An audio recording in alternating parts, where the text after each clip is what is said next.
Bonjour à tous, bienvenue dans ce nouveau tutoriel où on parlera de Java. Alors, dans ce tutoriel, nous allons essayer de faire cet exercice. Donc, on a vu comment mettre en place la lecture et l'écriture, c'est-à-dire la lecture et l'entrée clavier. Nous allons voir aujourd'hui comment utiliser ce qu'on appelle les conditions.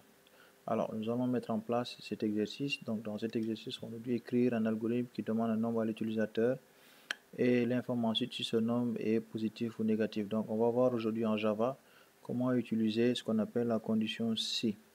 Donc en premier lieu, nous allons afficher une chaîne de caractères, donc en mettant system.out.println, donc pour indiquer à l'utilisateur d'entrer une valeur. Donc ici, nous disons bonjour, entrer un nombre. Voilà, donc là, nous avons indiqué à l'utilisateur d'entrer un nombre. Nous allons maintenant ensuite demander à l'utilisateur, une fois qu'il a entré ce nombre, que ce nombre soit récupéré. Et pour que ce nombre soit récupéré, nous allons utiliser ce qu'on appelle un scanner. Donc ici, au niveau du scanner, nous allons créer un scanner que nous allons appeler nombre. On va faire new ici pour créer ce scan là, new scanner. Et maintenant, entre parenthèses, pour qu'il récupère, on mettra system.in, tout simplement. Et ensuite, nous mettons un point virgule à la fin. Donc ici, nous avons le scanner nombre, où nombre sera l'élément qui va récupérer la valeur. Ensuite, nous allons déclarer une variable en mettant int nbr. On dira que c'est égal à le haut nombre, donc qu'il affecte le nombre, point, et qu'il nous mette ça dans un int, next int. Voilà. Et ensuite, nous mettrons un point virgule. Et là, maintenant, nous allons tester en mettant une condition. C'est-à-dire, nous allons dire si NBR, donc le nombre. Alors ici, nous allons indiquer si ce nombre est supérieur à 0. Si NBR supérieur à 0.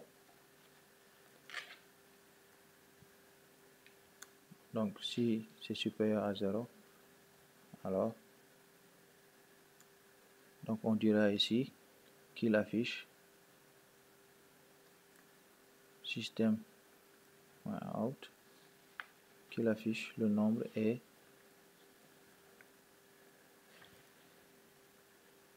le nombre est positif.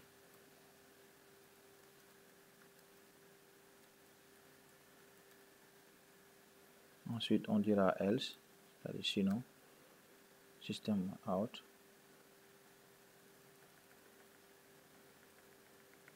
On dira le nombre est négatif.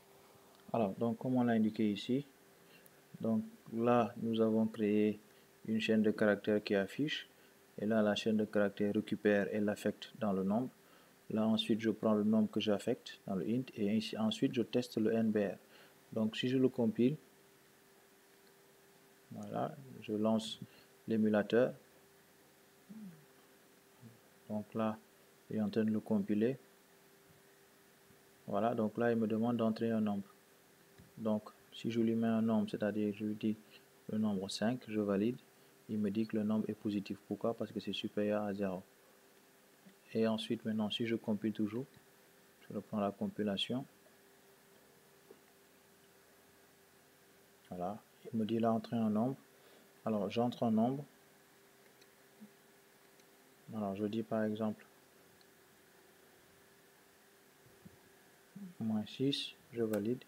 Il me dira que le nombre est négatif. Donc voilà un peu comment utiliser les conditions if lorsque l'on veut tester une variable en Java. Donc je vous remercie, on se retrouve dans la version complète.